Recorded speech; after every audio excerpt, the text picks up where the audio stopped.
दोस्तों, संजीवनी संस्कृत वाणी में आप सभी का बहुत बहुत स्वागत है। दोस्तों, हम आज पढ़ेंगे 25 क्वेश्चन मेघदूतम का, जिसमें से पहला क्वेश्चन है 255 नंबर का। मेघदूते विचिक्षोभ स्तनित विहग श्रेणी कांचीगुड़ा का। इसमें दिया गया है कि तरंगों के चलने से पक्षियों की गर्दनी जो है किस नदी की है।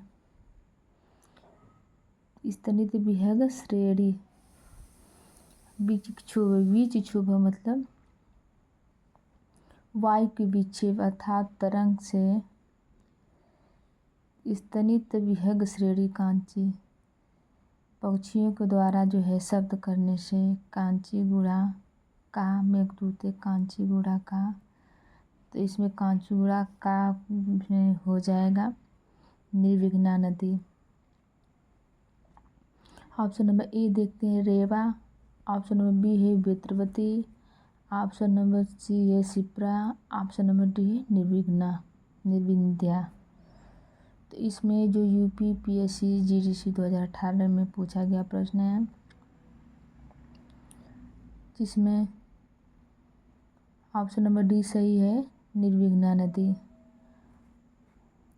ऐसे में व्याख्या देख लेते हैं। मेघदूते विचिक्षोभ स्तनित विहग श्रेणी कांचीगुड़ा निर्विघ्ना अर्थात तरंगों के चलने से शब्द करते हुए पक्षियों पक्ष पे करने वाली निर्विघ्ना का विशेषण। कांचीगुड़ा निर्विघ्ना का विशेषण है। जिसमें ये पंक्ति देखते हैं। विचिक्षोभ स्तनित विहग श्रेणी कांचीगुड़ाया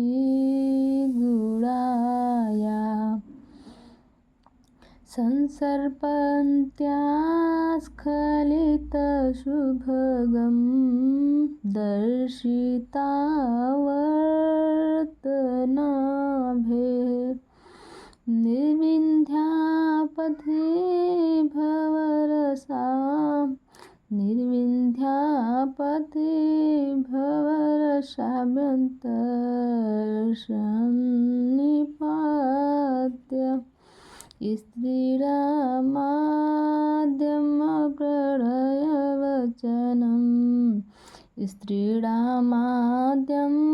प्रणयवचनं विभ्रमो हि प्रियेषु।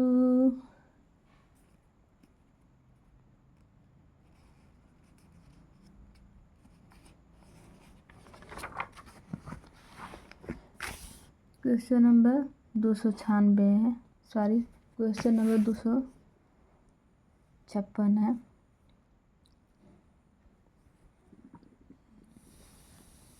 मेघदूते वर्णिता विन्ध्याचलस्य उपत्यकायां विशीर्णा नदी अस्ति। मेघदूतम में वर्णित जो है विंध्याचल का उपत्यकायां विशीर्णा अर्थात जो उपत्यकाया विशीर्णा जो है तो नदी के निचला वाला भाग को उपत्यकाया बोलते हैं।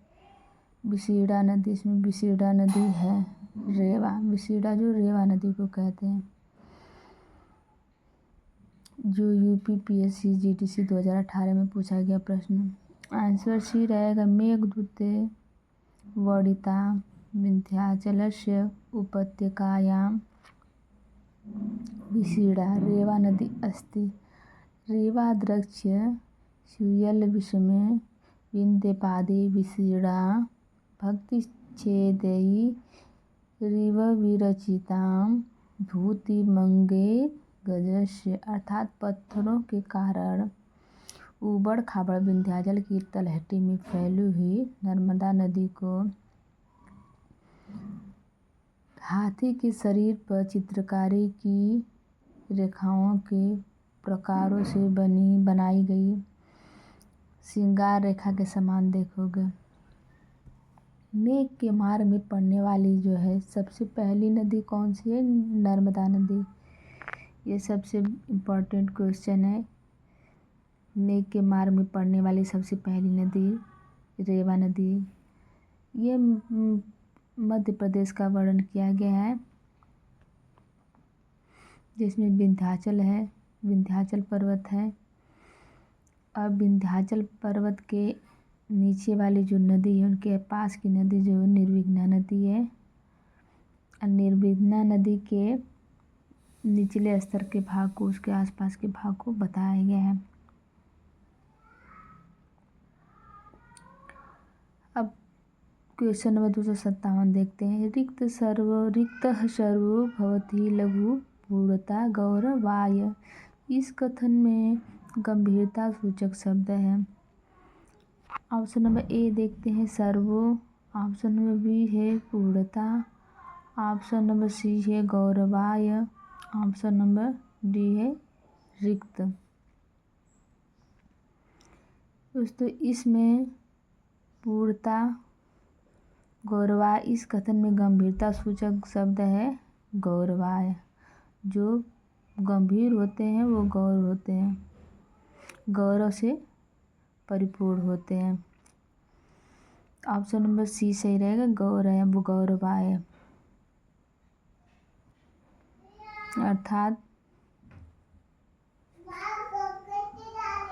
अर्थात मेघ को यक्ष कहता है कि तुम जो है निर्विघ्ना नदी से तुम पानी अपने आप में भर लेना, क्योंकि अगर खाली जाओगे तो जो खाली होते हैं वो पूर्णतः लघु होते हैं, तथा जो भरे हुए होते हैं वो गौरवपूर्ण होते हैं। अर्थात जो गंभीर होते हैं, भरे हुए होते हैं, वो क्या गौरवपूर्ण होते हैं। इसलिए तुम निर्विघ्ना नदी से अपने खुद के लिए जल ले लेना। आंसर देखते हैं। रिक्तः सर्वो भवति ही लघु पूर्णता गौरवाय। इस कथन में गंभीरता सूचक शब्द जो है गौरवाय है। यह सूक्ति महाकवि कालिदास कृत मेघदूतम से अवतरित है। इसका तात्पर्य है कि वर्षा कर चुके हुए खाली मेघ को यक्ष रेवा के जल को ग्रहण कर भारी होने को कहता है। यक्ष रेवा के जल को ग्रहण कर भारी होने को कहता है, क्योंकि सभी खाली पदार्थ हल्के होते हैं और भरा होना भारीपन का कारण होता है। क्वेश्चन नंबर 258 देखते हैं। विद्युद्वन्तः ललित विद्युद्वन्तं ललितवनिता सैन्द्रचापं सचित्रा। यह पंक्ति संबंध है। ऑप्शन नंबर ए चंपू काव्य से, ऑप्शन नंबर बी है गीत काव्य से, ऑप्शन नंबर सी है मुक्तक काव्य से, ऑप्शन नंबर डी है महाकाव्य से। आंसर देखते हैं। विद्युद्वन्तः ललितवनिता सैन्द्रचापं सचित्रा। यह पंक्ति महाकवि कालिदास की कृति है। मेघदूतम नामक गीत काव्य से संबंध है। विद्युद्वन्तम ललित वनिता, यह अलकापुरी के नारियों का विशेषण है। ऑप्शन नंबर बी है गीत काव्य से, अर्थात मेघदूतम से संबंधित है। जो यूपीटीजीटी एग्जाम्स 2016 में पूछा गया प्रश्न है। क्वेश्चन नंबर 259 देखते हैं। तन्वी श्यामा शिखरि दर्शना पक्वबिम्बाधरोष्ठी। इसमें विशेषण प्रयुक्त हुए हैं। तन्वी श्यामा शिखरि दर्शना, अर्थात जो श्यामा है सांवले वाली श्यामा है तन्वी, और शिखर दर्शना उसके दांत नुकीले नुकीले हैं, और पक्व बिंबाधरोष्ठी, अब पके हुए पके हुए जामुन के समान उसका निचला होठ है। इसमें विशेषण दिया गया है यक्षिणी के लिए। यक्ष जो कहता है उसकी विशेषता बतलाते हुए उसका वर्णन करते हुए कहता है, इसलिए इसमें ऑप्शन नंबर बी सही रहेगा यक्षिणी के लिए। आंसर बी देखते हैं, इसमें व्याख्या क्या दिया गया है। तन्वी श्यामा शिखरी दसना पक्व बिंबाधरोष्ठे, अर्थात बिंब फल के समान लाल अधरों वाली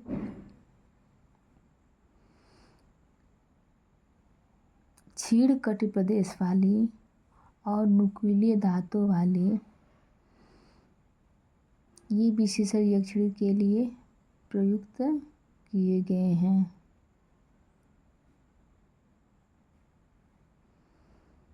क्वेश्चन नंबर 260 देखते हैं। कालिदास ने वक्र पंथा किसके लिए प्रयुक्त किया है। ऑप्शन नंबर ए है विदिशा नगर के लिए। ऑप्शन नंबर बी है दसाड़ देश के लिए। ऑप्शन नंबर सी है उज्जैनी नगर के लिए। ऑप्शन नंबर डी है अलकापुरी के लिए। कालिदास ने वक्र पंथा किसके लिए प्रयुक्त किया है, तो कालिदास ने वक्र पंथा यद्यपि भवतः यह उज्जैनी नगर के लिए कहा गया है कि तुम यहाँ से विंध्याचल से जब आगे बढ़ना तो बीच में उधर वहाँ से तुम आगे बढ़ना उज्जैनी नगर, तो आगे जो बीच में उज्जैनी नगर पड़ेगा, जिसका रास्ता जो है टेढ़ा मेढ़ा है, लेकिन तुम वहाँ जरूर जाना। इसके यहाँ जब फोर्स करके जब मेघ को भेजता है तो लोगों का मानना है कि यह कालिदास जो है अपनी जन्मभूमि के बारे में बताते हुए कह रहे हैं। इसमें ऑप्शन नंबर ए देखते हैं विदिशा नगर के लिए। ऑप्शन नंबर बी देखते हैं दसाड़ देश के लिए। ऑप्शन नंबर सी उज्जैनी नगर के लिए। ऑप्शन नंबर डी है अलकापुर के लिए। तो इसमें ऑप्शन नंबर सी सही रहेगा उज्जैनी नगर के लिए। कालिदास ने वक्र पंथा मेघदूतम खंड काव्य में उज्जैनी नगर के लिए प्रयुक्त किया है, जो यूपीटीजीटी एग्जाम्स जो है 2016 में पूछा गया प्रश्न है। क्वेश्चन नंबर 261 देखते हैं। मेघदूते कस्याः नगर्याः वर्णनमस्ति। मेघदूत में किस नगरी का वर्णन है। द्वारिकायाः, पुष्पपुर्याः, उज्जयिन्याः और विदिशायाः। तो इसमें ऑप्शन नंबर सी सही रहेगा उज्जैनियाः। उज्जैनी नगरी का वर्णन किया गया है, जो हरियाणा पीजीटी एग्जाम्स 2020 में पूछा गया प्रश्न है। व्याख्या देखते हैं। मेघदूते उज्जैनिया नगरिया वर्णनमस्ति,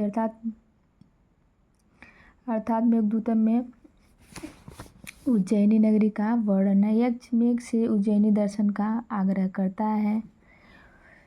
वक्र पंथा यद्यपि भवतः परिस्थितस्योत्तरांशा सौधोत्संज्ञ प्रणय विमुखो नास्मभूरुज्जयिन्याः विद्युदाम स्फुरितचकितैस्तत्र पौरांगनानां लोलापांगैः यदि न रमसे लोचनैः वंचितोऽसि। यह पूर्व में का वर्णन। अतः विकल्प सी सही है। क्या विदिशा जो है, विदिशा क्या है, विदिशा दसाड़ देश की राजधानी है। विदिशा दसाड़ देश की राजधानी है।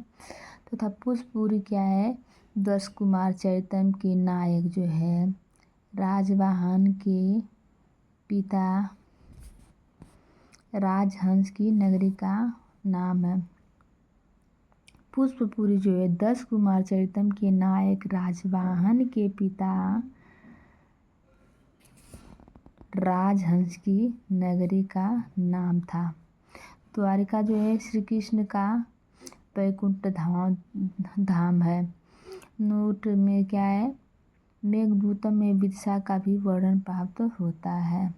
मेघदूतम में विदिशा का भी वर्णन प्राप्त होता है। क्वेश्चन नंबर 262 है। कश्चित् कांता विरह गुरुड़ा इत्यादि श्लोकः मंगलाचरण का प्रकार अस्ति या क्या प्रकार है। तो कश्चित् कांता विरह गुरुड़ा जो है इस श्लोक में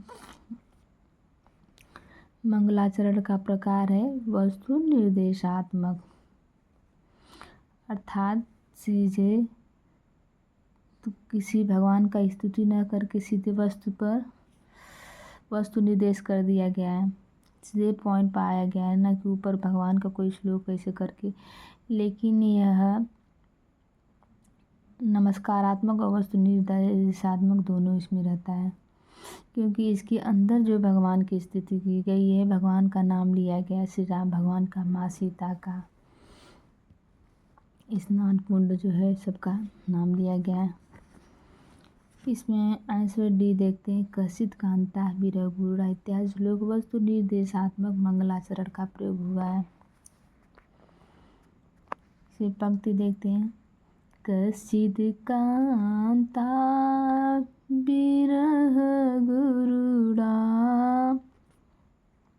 स्वाधिकारात् प्रमतः शापेनास्तमितमहिमा वर्षभोगेन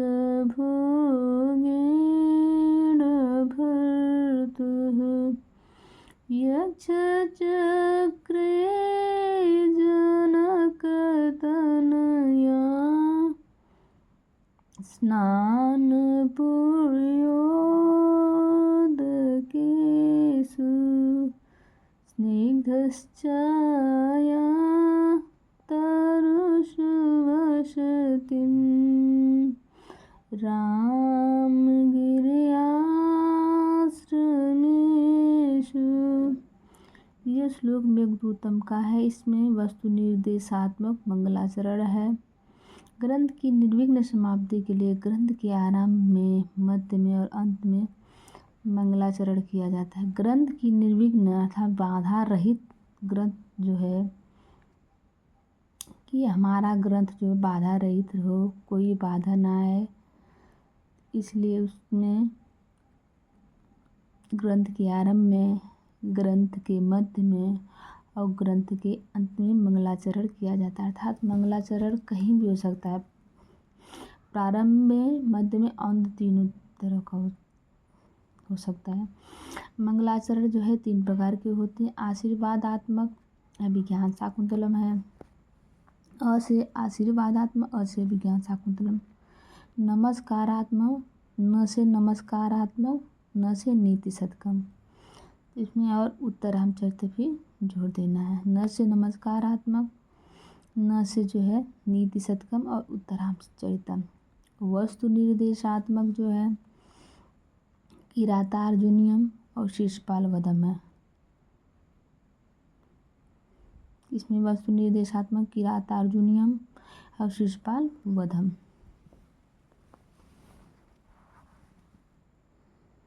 अर्थात जो है मेघदूतम के अलावा जो है वस्तु निर्देशात्मक कौन कौन है? मेघदूतम, किरातार्जुनीयम और शिशुपाल वधम। मेघदूतम, किरातार्जुनीयम, शिशुपाल वधम। क्वेश्चन नंबर 263 देखते हैं। सापेनास्तंगमितमहिमा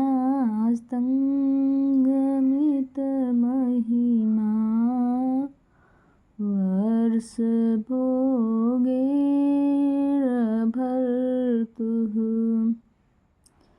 इसमें किसका विशेषण है? साप से अर्थात कुबेर के साप से जिसकी महिमा जो है अस्त हो गई है, क्षीण हो गई है। यह किसका विशेषण है? यह यक्ष का विशेषण है, जो यूपीटीजीटी 2016 में पूछा गया प्रश्न है। 2016 में पूछा गया प्रश्न है। आंसर सी जो व्याख्या देख लेते हैं। सापेनास्तंग गमित महिमा यक्ष का विशेषण है। अपने कार्य से असावधान, प्रिया की विरह से दुस्सह है, असहनीय दुख, एक वर्ष तक भोगने वाले, स्वामी के शाप से नष्ट महिमा वाला कोई यक्ष जो है, जनक की पुत्री के स्नान से पवित्र जल वाले तथा घने छाया वाले वृक्षों से युक्त जो है, रामगिरी पर्वत के आश्रमों में निवास करता था तथा शाव्य नास्तंग गमित महिमा यक्ष का यह विशेषण जो महाकवि कालिदास कृत मेघदूतम में वर्णित है। क्वेश्चन नंबर 264 देखते हैं। विंध्य हिमालयो मध्यवर्ती देशस्य नाम वर्तते। तो विंध्य हिमालय में के मध्यवर्ती देश का नाम है आर्यावर्तः। ऑप्शन नंबर ए है जनपद, ऑप्शन नंबर बी है विष्टपम, आंसर नंबर सी है आर्यवर्त, ऑप्शन नंबर डी है उदीच्य।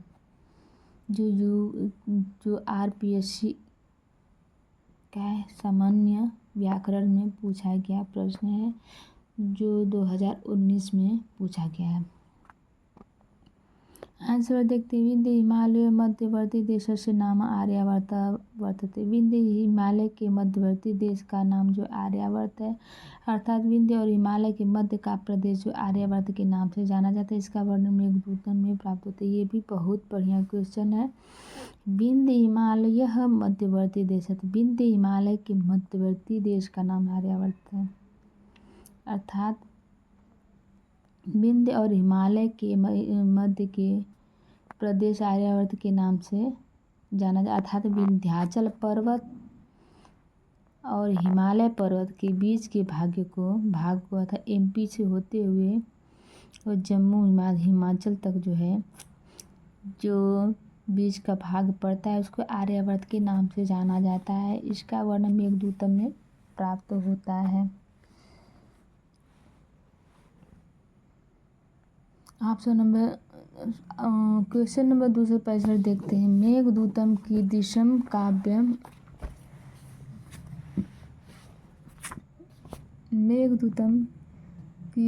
काव्यम विद्यते। मेघदूत में किस प्रकार का काव्य विद्यमान है?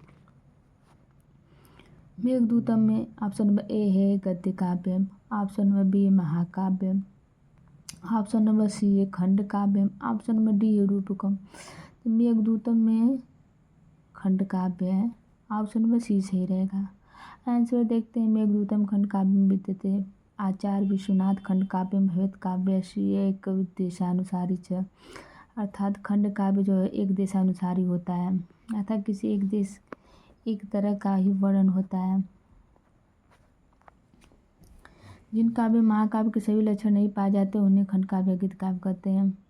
यह मंदा क्रांता छंद में लिखा गया है। 121 लोगों का एक छोटा जो खंड काव्य है। इसमें ये भी क्वेश्चन पूछते हैं इसमें कितना श्लोक है? इसमें 121 श्लोक है।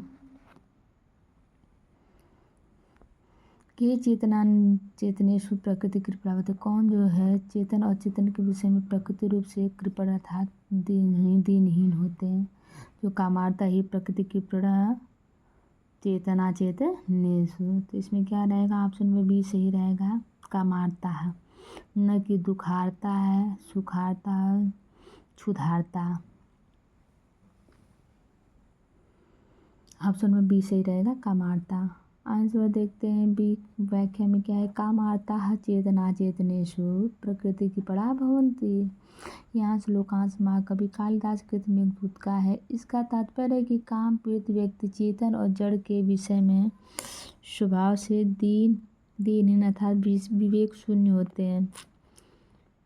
प्रायः देखा गया है कि अत्यंत काम पीड़ित व्यक्ति अपना विवेक खो बैठता है, उसे जड़ चेतन में कोई भेद दिखाई नहीं देता है। क्वेश्चन नंबर 267 देखते हैं। मेघदूतानुसारम कः प्रियतमा इव प्रार्थना चाटुकारा भवति। मेघदूत के अनुसार जो है कौन प्रियतम के समान जो प्रार्थना और चाटुकार होते हैं? तो ऑप्शन नंबर ए वसंतवातः, ऑप्शन नंबर बी है यमुनावातः, गंगावातः, शिप्रावातः। इसमें ऑप्शन नंबर डी रहेगा शिप्रावातः। इसका आंसर देखते हैं। मेघदूतानुसार शिप्रा वातावृत में प्रार्थना चाटुकारा व शिप्रा नदी की वायु का वर्णन करते हुए कवि कहता है कि जहाँ प्रातः काल में सरसों के तीव्र मत से अव्यक्त मधुर कूजन को अधिक बढ़ाता हुआ खिले हुए कमलों की सुगंध के संपर्क से सुगंधित अंगों को सुख देने वाला शिप्रा नदी का पवन रत याचना में मीठे वचन बोलने वाला प्रियतम के समान स्त्रियों के संभोग की थकान को दूर करता है। फिर से पढ़ते हैं।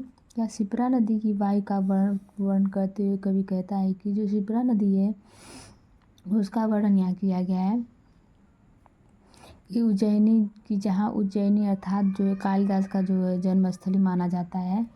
प्रातः काल में सारसों के तीव्र मद से अव्यक्त मधुर कूजन अर्थात सारसों के तीव्र मद से अव्यक्त मधुर कूजन को अधिक बढ़ाता हुआ तथा खिले हुए कमलों की सुगंध के संपर्क से सुगंधित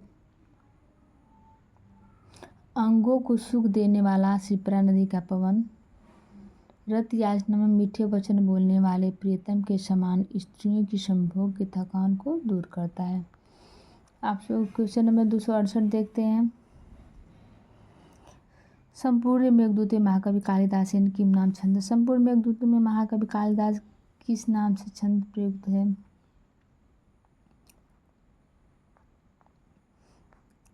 ऑप्शन नंबर ए शिखरिणी, ऑप्शन नंबर बी है वसंतिल का, ऑप्शन नंबर सी है मंदाक्रांता, ऑप्शन नंबर डी है स्त्रकधरा। तो इसमें आंसर जो है ऑप्शन नंबर सी सही रहेगा, मंदाक्रांता। अर्थात मेघदूत के संपूर्ण काव्य में जो है कालिदास ने मंदाक्रांता छंद का ही प्रयोग किया है। सिर्फ और सिर्फ एक छंद मंदाक्रांता है। आंसर देखते हैं। संपूर्ण मेघदूत महाकवि कालिदास ने मंदाक्रांता नाम छंद प्रयुक्तम। संपूर्ण मेघदूत में महाकवि कालिदास ने मंदाक्रांता छंद का प्रयोग किया है। मंदाक्रांता छंद का लक्षण मंदाक्रांता जलधि घट गयम्भरो नतौताद गुरु चेत।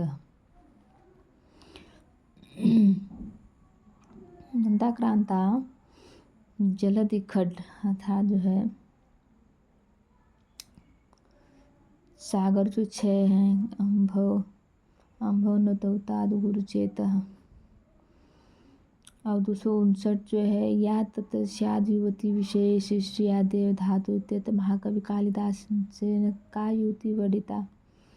अर्थात जहाँ तत्स्याद युवती विशेष शिष्या देव धातु इत्यत महाकवि कालिदास का युवती वर्णन किसकी युवती अर्थात जो सृष्टि की पहली रचना अर्थात आद्य प्रथम धातु ने विधाता की सृष्टि माने रचना है। इस में मेघदूत में किस युक्ति के विषय में कहा गया है। यक्ष पत्नी के विषय में, कुबेर पत्नी के विषय में, मेघ पत्नी के विषय में तथा शिव पत्नी के विषय में। तो इसमें जो है यक्ष पत्नी के विषय में कहा गया है कि वह जो है यक्ष जो है बादल से अपनी पत्नी का वर्णन करते हुए कहता है कि वह मानो इतनी सुंदर है कि वह विधाता की प्रथम रचना है। आंसर देखते हैं। या तत्स्याद युवती, इसमें जो है ऑप्शन नंबर ए रहेगा यक्ष पत्नी। आंसर ए देखते हैं। या तत्स्याद युवती विशेष शिष्टा धातु इत्य महाकवि कालिदास ने यक्ष पत्नी वर्णिता अस्ति।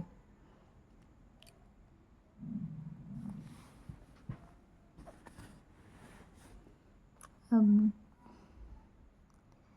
क्वेश्चन नंबर 270 मेघदूत प्रयुक्त छंद की। मेघदूत में प्रयुक्त छंद क्या है। तो मेघदूत में प्रयुक्त छंद है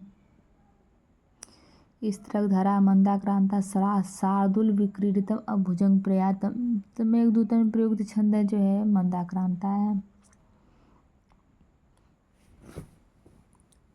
ऑप्शन में बी रहेगा मंदाक्रांता। मेघदूत प्रयुक्त छंद मंदाक्रांता। मेघदूत महाकवि कालिदास रचित खंड काव्य जो 2 भागों में विभक्त है, पूर्व मेघ और उत्तर मेघ।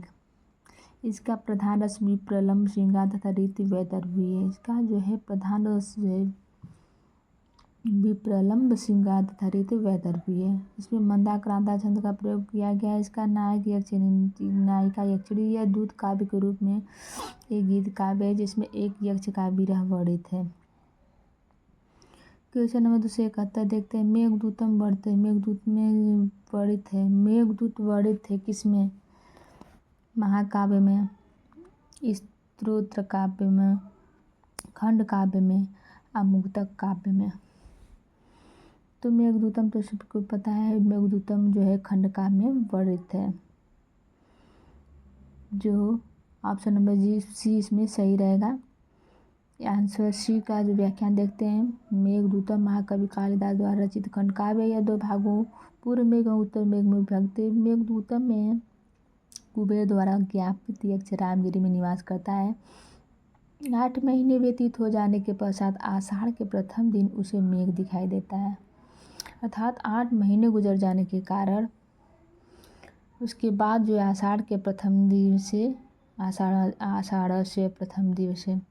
आषाढ़ के प्रथम दिन में उसे मेघ दिखाई देता है और वह यक्ष मेघ से अलकापुरी संदेश लेकर जाने का निवेदन करता है। क्वेश्चन नंबर 272 मेघदूत काव्य एवं कस्मिन् छन्दसि उपनिबद्धम्। मेघदूत खंड काव्य की छंद में उपनिबद्ध है। अस्त्रधरा छंद में, शार्दूल विकीर्तन छंद में, वसंतिका छंद में, मंदाक्रांता छंद में। जो आरपीएससी पीजीटी LA 61 2016 में पूछा गया प्रश्न है। जिसमें दूतन काव्य कस्मिन् छंदम उपनिबद्धम, मंदाक्रांता छंद में उपनिबद्धम। ऑप्शन नंबर डी है मेघदूत काव्य मंदाक्रांता छंद से उपनिबद्धम, अर्थात मेघदूत काव्य मंदाक्रांता छंद में उपनिबद्ध है। लक्षण मंदाक्रांता जलधि खड्गैः भो नतो दाद गुरुचेत। इस छंद के प्रत्येक चरण में 17 वर्ण होते हैं, जिनमें एक मगड़ भगड़ नगड़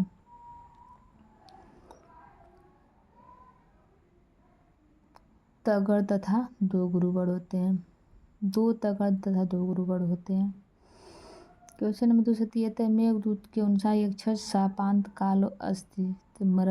मकर संक्रांति ही शरद पूर्णिमा देव प्रबोधनी एकादशी देवशायनी एकादशी। दोस्तों थोड़ा कन्फ्यूजन की बात है। देव प्रबोधनी देवशायनी देवता का जब जगने का टाइम होता है एकादशी के दिन, और देवशायनी एकादशी एक जो देवशायनी देवता के सोने के दिन का एकादशी। इसमें ऑप्शन नंबर सी सही रहेगा, देव प्रबोधनी एकादशी।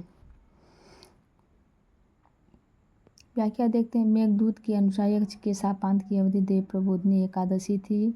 मेघदूतम महाकवि कालिदास रचित खंड काव्य। इस काव्य में महाकवि ने भारत के भौगोलिक प्रदेशों का भी बड़ा ही मनोरम चित्रण किया है।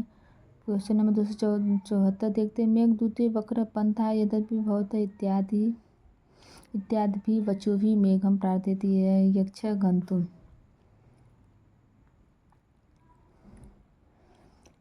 ऑप्शन नंबर ए से मेघ जो प्रार्थना करता है कहाँ जाने के लिए, कि रास्ता अगर टेढ़ा बेढ़ा भी हो तो भी तुम वहाँ जरूर जाना। अर्थात मेघदूतम में जो कालिदास के कहने का मतलब कि पहले तो क्या पड़ता है, पहले पड़ता है मध्य प्रदेश। जो मध्य प्रदेश का वर्णन करते हुए वहाँ से इनको कहाँ भेजा जा रहा है, हिमाचल तक, हिमाचल प्रदेश तक भेजा जा रहा है। मध्य प्रदेश और हिमाचल प्रदेश के बीच में जो उज्जैनी पड़ेगी, उज्जैनी जो है MP में ही पड़ती है। तो MP में कुछ टाइम के बाद उज्जैनी में, वहाँ उज्जैनी का रास्ता टेढ़ा मेढ़ा होगा, लेकिन वहाँ होते हुए तुम हिमाचल पर्वत तक जाना। इसमें ऑप्शन बी सही रहेगा, उज्जैनी। आंसर भी देखते। महाकवि कालिदास विरचित मेघदूतम खंड काव्य इसमें से कहता है कि यदि उत्तर दिशा में प्रस्थान किए हुए आपका मार्ग टेढ़ा हो जाएगा, फिर भी आपको उज्जैनी नगरी जो महाकाल की नगरी उसकी रमणीय छटा को देखने अवश्य जाना चाहिए। क्वेश्चन नंबर जो है 275 यक्ष रामगिरी आश्रमेषु किम चक्रे। यक्ष जो है रामगिरी आश्रमेषु वसति चक्रे, अर्थात जो है रामगिरी आश्रम में जो है निवास करता है यक्ष। ऑप्शन में इसमें रहेगा सी सही रहेगा, जो UP TGT संस्कृत 2021 में पूछा गया प्रश्न है कि यक्ष जो रामगिरी आश्रम पे निवास करता है। तो आंसर सी का यही अक्षर रामगिरी आश्रम वसतिम चक्रे तो कचित कांतावीर गुरुड़ा स्वाधिकार प्रमत्त सापे नास्तंग गमित महिमा वर्ष भोगेड़ भरतु यक्ष चक्रे जनक तन्या स्नान पूर्योत्केशु स्निग्ध छाया तरसु वस्तिम रामगिरी आश्रम में। अर्थात अपने कार्य में असावधान प्रिया की विरह से दुखी एक वर्ष तक भोगने वाले स्वामी के साप से नष्ट महिमा वाला कोई यक्ष जनक के पुत्र के स्नान से पवित्र जल वाले घने छाया वाले वृक्षों से युक्त रामगिरी के आश्रमों में निवास करता था।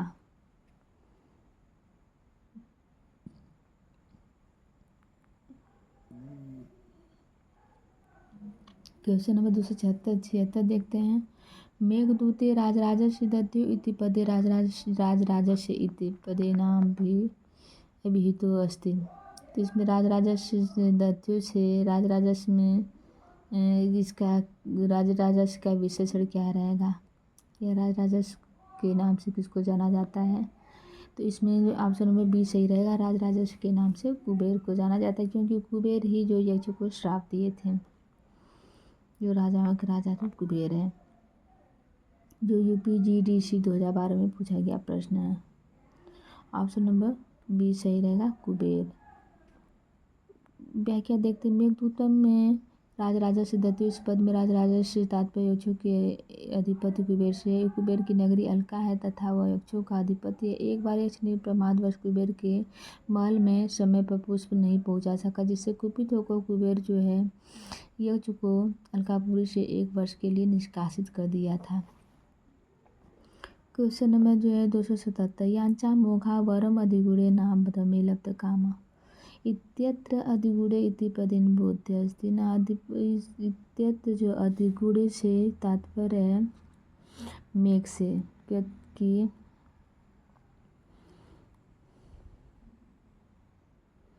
अधिगुणे मतलब क्या होता है? गुणवान जो है, गुणवान कहा गया है मेघ को, इसलिए कि बोला गया यांचा मोघा वरम अधिगुणे बदमे लब्ध कामा, क्योंकि जो है यांचा मोघा वरम अधिगुणे शीर्ष जन से की गई याचना जो है असफल होने पर भी श्रेष्ठ माना जाता है, इसलिए मैं आपसे याचना कर रहा हूँ। तो इसमें जो है मेघ का वर्णन किया गया है।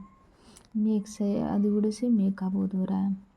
आंसर देखते हैं। यांचा मोघा वरम अधिगुणे नाद में लब्ध कामा, यहाँ पर अधिगुणे पद से मेघ की ओर लक्षित किया गया है। यक्ष मेघ से कहता है कि गुणवान से की गई निष्फल याचना भी अदम से की गई सफल याचना से श्रेष्ठ होती है। क्वेश्चन नंबर 278 देखते हैं। अलकापुरी की शाम वसति, अलकापुरी में कौन बसता है? तो अलकापुरी में जो है यक्षेश्वराणाम यक्ष का वास है। जो यक्षेश्वराणाम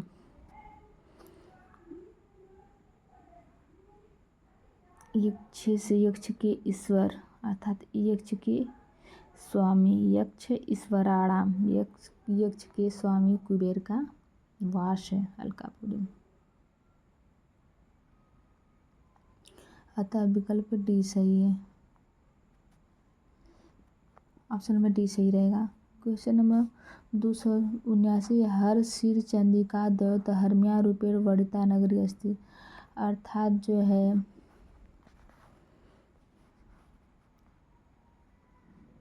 हर शिरस चंद्रिका दौतरमान जो है भगवान शिव के सर पर विराजमान चंद्रमा के कांति का जो हरण करता है या उसकी कांति के समान है। रूपेण वर्णिता नगरी, तो इसमें जो अलकापुरी नगरी का वर्णन किया गया है। हर सिर चंद्रिका दौतरमा से तात्पर्य अलका नगरी शेष का वर्ण कालिदास विरचित मेघदूतम में किया गया। मेघदूत 2 भाग में विभक्त है, पूर्व में और उत्तर में। क्वेश्चन नंबर 280 है। मेघदूतम इति काव्य प्रयुक्तम छंदस्ति, मेघदूतम में कौन सा काव्य प्रयुक्त है? तो ऑप्शन नंबर ए वंशस्थ, ऑप्शन नंबर बी है स्तब्धरा, ऑप्शन नंबर सी है मालिनी, ऑप्शन नंबर डी है मंदाक्रांता। तो इसमें जो है ऑप्शन नंबर सी सही रहेगा, मंदाक्रांता। मेघदूतम में जो है मंदाक्रांता छंद है। जो UPSSC असिस्टेंट प्रोफेसर में पूछा गया प्रश्न है, के पेपर में पूछा गया प्रश्न है, जो जनवरी 2012 में पूछा गया था। इसका आंसर देखते हैं। आंसर डी रहेगा। महाकवि कालिदास विरचित मेघदूतम में जो है, मेघदूतम में आद्य पाद मंदाक्रांता छंद का प्रयोग किया गया। मंदाक्रांता छंद के लक्षण इस प्रकार: मंदाक्रांता जलधि खड्गयं भोर नतौ ताद गुरुचेत, अर्थात जिस छंद के प्रत्येक चरण में कम से मगर भगर नगर तथा तगर तथा दो गुरु बढ़ाए और जलधि खड अग पौड़ो अग 7, अर्थात जलद में समुद्र जो है 4 है और अग मन पर्वत 7 है। वर्णों पे यति हो उसे मंदाक्रांता का 4, 6, 7 वर्णों पे यति हो उसे मंदाक्रांता छंद कहते हैं। दोस्तों आज के लिए इतना ही, फिर मिलेंगे अच्छे से नए वीडियो के साथ। दोस्तों अगर आपको वीडियो अच्छा लगे तो लाइक और सब्सक्राइब ज़रूर कीजिएगा, और जो भी हो कमेंट बॉक्स में कमेंट देते रहिएगा, ताकि जो भी गलत सही हो मैं अपने कमियों को सुधार सकूं। दोस्तों तब तक के लिए आप सभी को बहुत बहुत नमस्कार।